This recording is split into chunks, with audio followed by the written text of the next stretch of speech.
മോളെ അച്ഛൻ പോവാട്ടോ. അമ്മ അവിടെ മുത്തശ്ശനോട് വെയിറ്റ് ചെയ്യുക. കുറച്ച് കഴിഞ്ഞ് മാമൻ ദീപാവലിക്കുള്ള ഗിഫ്റ്റും കാര്യങ്ങളോട് വരും. വൃത്തികേട് നിർത്തിക്കട്ടെ. അച്ഛൻ പോട്ടെ. ശരി.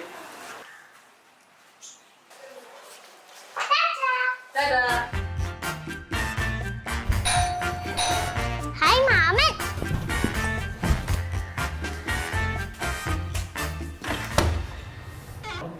ഹാപ്പി ദീപാവലി അമ്മക്കുട്ടി. ഒന്നുമില്ല. അയ്യോ ഹർത്താല